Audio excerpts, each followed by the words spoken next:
बीमारियों की दुनिया भी बड़ी अजीब है। एक जाति है तो दूसरी चली आ रही है। अब देखिए, हाल ही में खबरों में एक वायरस की बात की जा रही है। जी हाँ, बिल्कुल, निपा वायरस। आज की इस चर्चा में मैं आपको निपा वायरस के बारे में कुछ बताने जा रहा हूं। देखिए, निपा वायरस भी मूलतः एक ऐसा वायरस है जो संक्रमण फैलाने वाला रोग उत्पन्न करता है और इससे फैलाए संक्रमण से लोगों की मृत्यु भी हो जा रही है। अगर हम इस रोग के बारे में जानने का प्रयास करें तो यह रोग मूलतः चमगादड़ से, और चमगादड़ से सूअर में गया और सूअर से फिर संक्रमण आदमी में पहुंचा। और इसके प्रभाव के कारण जब यह आदमी में प्रवेश करता है तो सर्दी, खांसी, बुखार, सांस की तकलीफ और फिर अगले चरण में दिमाग में सूजन आ जाती है और सूजन आने के कारण मृत्यु होने की संभावना रहती है। सबसे अजीब बात है कि चमगादड़ से यह मनुष्यों में पहुंचा कैसे।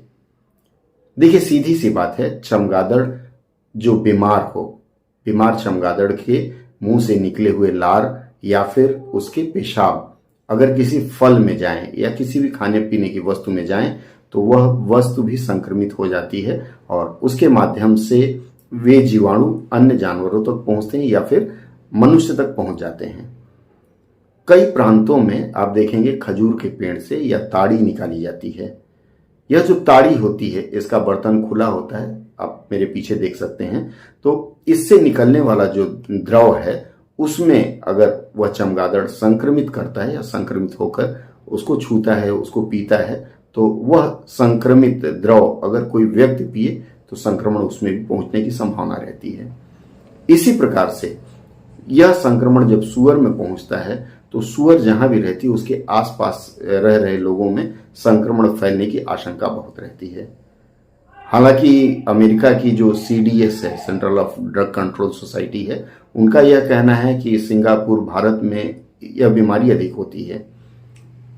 सही बात है, जहां गंदगी अधिक होगी वहां बीमारियां अधिक होने की संभावना रहेगी। इस बीमारी से बचाव का एकमात्र तरीका है, अपने भी कोविड काल में बचाव के विभिन्न तरीके देखे। बार बार हाथ धोना, बाजार से आए हुए फल और सब्जियों को अच्छी तरह धो करके फिर पकाना। ऐसा करने से संक्रमित विषाणु उससे दूर हो सकते हैं। और सर्दी, खांसी, जुकाम, बुखार अगर है तो आप सामान्य दवा ले सकते हैं। सामान्य दवा के बाद अगर आपकी तकलीफ बढ़ती है तो आप तत्काल चिकित्सक की राय लें। ऐसा देखा गया है कि सामान्य बुखार से आगे मस्तिष्क संक्रमण तक पहुंचने में इसे 7 से 8 दिन लगते हैं। जो भी हो, सावधान रहना बहुत जरूरी है, क्योंकि अगर आप सावधान नहीं रहेंगे तो इस तरह के विषाणु और संक्रमण बार बार आते रहेंगे और आपको परेशान करते रहेंगे। इसमें मुख्यतः पर्सनल हाइजीन या जो व्यक्तिगत साफ सफाई है, खान पान की वस्तुओं को साफ सुथरा रखना, अपने आसपास के परिवेश को साफ सुथरा रखना और किसी भी वस्तु को खाने से पहले धो लेना ही एकमात्र उपाय है जिससे आप विविध प्रकार के संक्रमणों और बीमारियों से बच सकते हैं। आज के सत्र में इतना ही। अगले सत्र में फिर और जानकारी लेकर के जुड़ते हैं।